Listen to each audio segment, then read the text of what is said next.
First of all, we are in your office, and basically, basically, I would like us to start with what we do here. This institution, for instance, is in the interest of Ghanaians. Sure. And I think basically Ghanaians would like to know why they should be part of Data Bank. Okay. So why should me, for instance, Muftaw, come to join Data Bank? Wow. I don't know if you have a lot of time, but thank you very much for the opportunity. It's an honor to be speaking to Viasat One. Data Bank is Ghana's first premier investment bank in Ghana. It is currently still the largest investment bank in Ghana. So we were even here before the capital markets began, and I'm proud to say we taught Ghanaians how to do investment banking. That is the founders, I must say, Ken and Kelly. Incidentally, I'm the first non-founding leader of this firm. Okay, now every Ghanaian will one day retire. Every one of you working today, one day will not have the strength to wake up and say you're going to work. Right at this point in time is when you should start thinking about that day. We are here for every Ghanaian to be able to provide you with financial independence. By financial independence, I'm not saying that you end up as a millionaire. That's not the objective. Not everybody will be a millionaire. But what we are able and capable of doing for you is to give you the appropriate advice and to invest your money for you such that you will be able to have a comfortable retirement, the retirement that you want. So for example, if you come and we are having the investment advisory conversation with you, there are certain questions we'll take you through and advise you, if this is how you want to retire, then this is what you need to start doing. But we are a very solid company. The reason why you must come to us, our governance is par excellence. This morning I've had a meeting with our regulator who came with some regulators from Tanzania. And I'm telling you that the way we are regulated is unprecedented. Each and every one of our products, the mutual fund products, I'm giving you as an example. So you've heard of EPAC, you've heard of M Fund, you've heard of EDI Fund, B Fund, ARC Fund. The regulator has created it such that each one of them is a company on its own. Each of those products that are companies have board members independent from us. We meet quarterly. We have quarterly audit committee meetings, quarterly board meetings, and we have annual general meetings where we will publish our annual report, transparently telling you what it is we do with your money, what the return is. And in fact, you are at liberty to come any day, anytime, and check what is happening to your investment. So the kind of governance structure backing the investments we do here is no joke matter. I mean, when I sit at the board meeting and I have 5 funds with a minimum of 4 independent directors, right? That's 20 independent people I have to answer to every quarter, explaining to them why I picked a certain stock, why I didn't pick a certain stock, why I've decided to invest in a certain company and not in a certain company, why I've gone on to buy a bond on the market rather than put it in T-bills, all those, and it is backed by research. We don't just take investment decisions by heart. It is backed by years of research, data analysis, analytical research. We use both Bloomberg, Reuters, and our own in-house.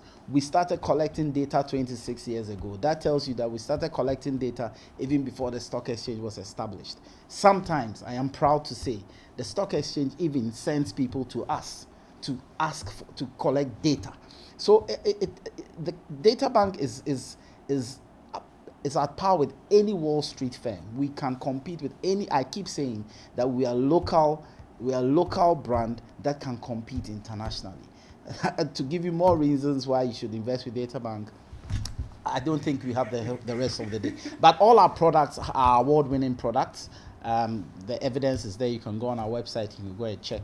And this morning, I was very proud to meet one of my mechanics who came in here to just do a top-up. And I was asking him if he would do a testimony for me.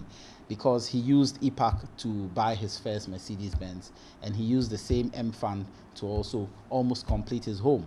But he says the moment he does the testimony, his whole family will come and descend on him. So he has declined. But just in the nutshell, that's why I believe that we are the best. And honestly, we're here for all Ghanaians. I mean, I when I took over 2 years ago, I said, how many Ghanaians are the population of Ghana is 25 million, okay? The adult population is circa 10 million, if I'm going to use the voting population, circa 10 million, all right? Why do we have only 4 branches? How many people have we reached? We have barely scratched the surface of Ghanaians. Why are we not telling Ghanaians what great products we have and how they can actually cater for their future needs? So I'm on a mission. I mean, we've started partnering in GT Bank. We are starting to hit the hinterlands. You can now find us in Tamale. You can find us in Takwa. You can find us in Cape Coast. And we're working on Sunyani. We'll go to Ho. We need to touch every household. That is a vision I have. Yes, within 2 years, you've been able to put all these things in place for data bank. Yeah. I'm now moving you away from your home. Yeah. But to what you've actually been in almost all your life. That's to say sports. Sports, yeah. I know you to be an ardent Kotoko person. Yes. So Very, very Kotoko. And Liverpool too. but I am going to delve it generally in terms of sport. Right. Like I was saying earlier, these days we hardly see what we wear. Specifically, when we are talking about athletics, gone are the days when we could have the likes of Aziz making it to the finals of Olympic Games. Sure. What are the days we could have world champions in terms of boxing? Yeah. What are the days when Ghana will go out there and come up back with the African trophy? These days we don't get that. What is actually our problem? You know, it's a multiplicity of issues. I'll try and outline them as cogently as I can. On the athletics bit that you started off with, it's the whole educational system is impacting our sports. The day we changed our educational system to the JHS, SHS mode, and even worse still, cut the years of SHS to 3. So I think this time it's 3 years JHS, 3 years SHS. Now your parents, let's say you're just an average student. Your parents have sent you to secondary school, to SHS, to go and study and pass. You get into the school, you're just an average student, and you realize that really you have only 6 terms to prepare for the exam. You barely have enough time to find your feet and start preparing for the exam. So the teachers also want to make sure that the school's record doesn't drop. Sports is the last thing on anybody's mind. The moment you go in, it's the exam, the exam, the exam. So they just pump you, they're pumping you with academics.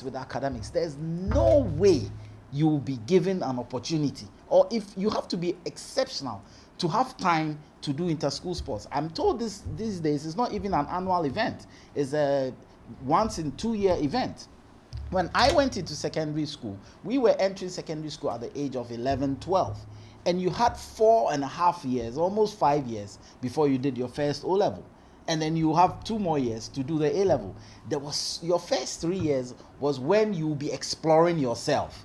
Even as a human being, you are now trying to discover who you really are, what your character is, what talent you have. So junior sports begins. That's when you start realizing, oh, you're good at 100 meters, you're good at high jump, you're good at long jump. Then you have time to hone in that talent while you manage it with your academics. So the school and the teachers have time to develop both your academics and your sports talent. But once we changed it, sports is relegated to the background. You think you go home and tell your mom that, oh, mom or dad, I got FFF, but I'm great at athletics. You are going to be shocked, because they are spending serious money to develop your academics. So our school system is really, really the first fundamental problem that we have, in my view. And it's not even, that's why the academicals is dead. Nobody has time to be playing football in school to develop it into the university level. It's completely dead. Now, if you get football talent, it will mean somebody who was deprived, couldn't go to school, and was picked by an academy, and then goes into an academy where they give you a bit of academics, and it's all football, football, football. If you do not make it, you are virtually dumped. I've seen people who have gone through academies and have been dumped, and maybe they end up in some first division somewhere because they don't have any link to push them into a premiership team. It is pathetic, and I think it is extremely important that we look at our academic structure again and how we develop our youth through the academic system and through the sports system. So that is a fundamental. Let's put that aside and even come in now. And I always say, yes, it's a mix of both the economic situation and the management and administration, but it is a leadership problem for me, right from the very top. And I always say, Nkrumah was deeply passionate about football, about sports, and put money where his mouth was. During that period, look at the laurels we picked. Come down to Achampong, same. He was very passionate about it. He put his money where his mouth was. We won laurels. Liman almost told us that we are not, in fact, virtually said we cannot afford to go to the Africa Cup in '82. I don't know if you were born. But he said, no, we can't go. The coup came, Rollins came through and says, hell no, we are going. We went, and that was the last trophy Ghana won at the senior level. But even Rollins, to a large extent, also put quite a bit of money into sports, and during that time we won some good laurels. I think that was Azuma's prime. After that, I'm not sure how, apart from the stadium infrastructure that we've put in place, I'm not sure how much money has really been pumped into sports development. If you see anything pumped in, it's either the Black Stars, who are already made, and then it's a stadium that they already made people are going to play in. That's all it is.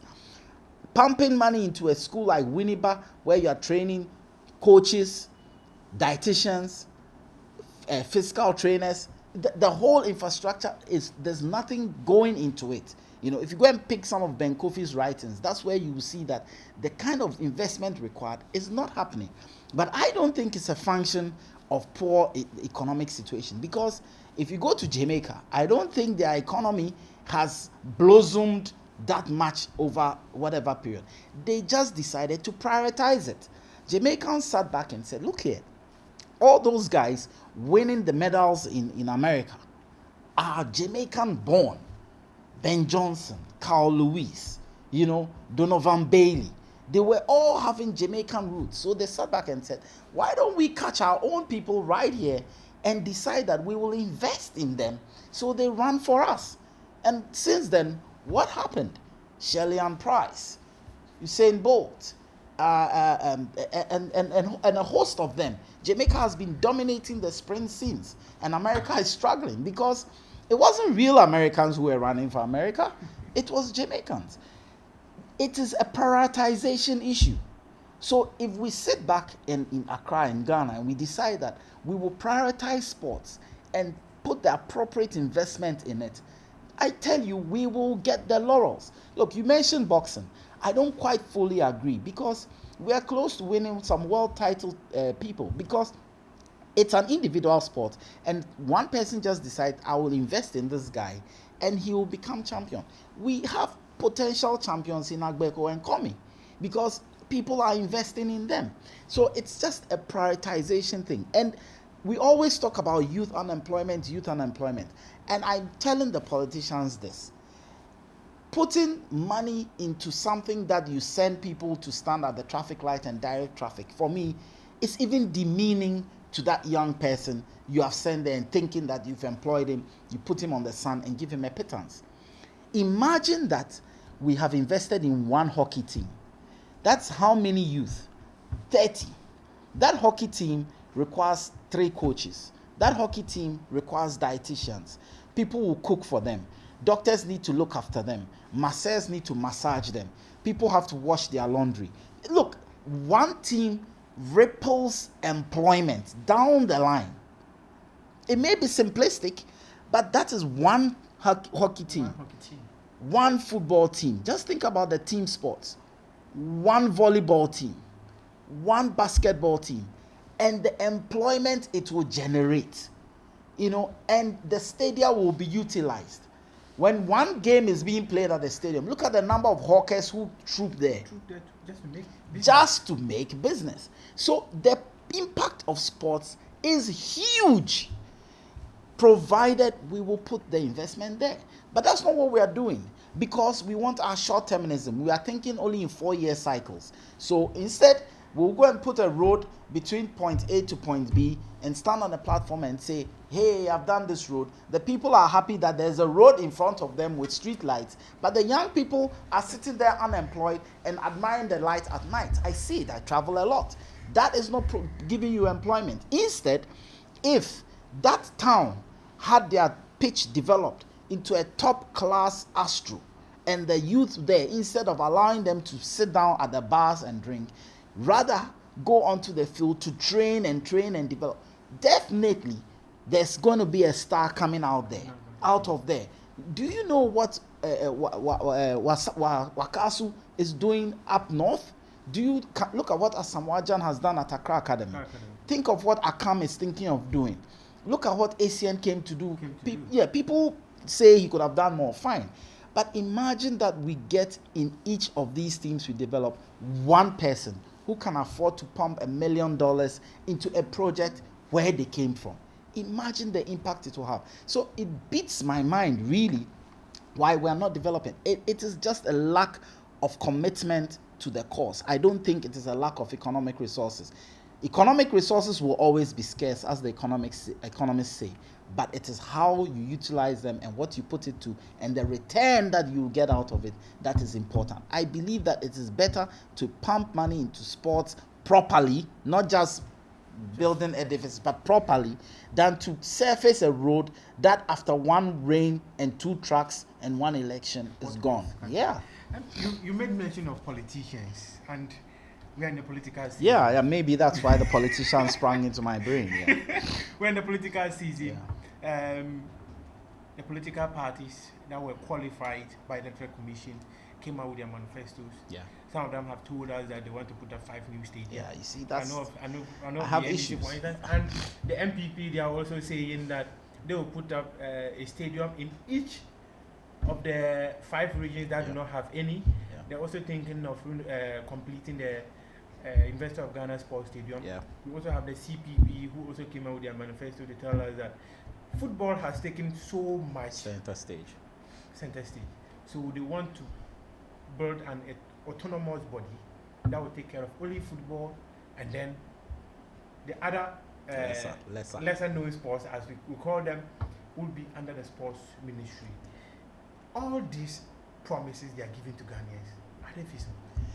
Well, as for feasible, I guess so. I mean, we've seen it. I mean, we have 4 states, 5 now. Cape Coast was done. So in terms of being feasible, putting up the structures, I think it's feasible. I've seen the Legon one. I go there every week and I weep when I look at it. But my worry is that each and every one of them is looking at physical edifices, physical infrastructure, without thinking about what will feed that physical edifice. That is where I totally disagree with all what they are saying. Look, you don't really need all those huge stadiums. Yeah, you need it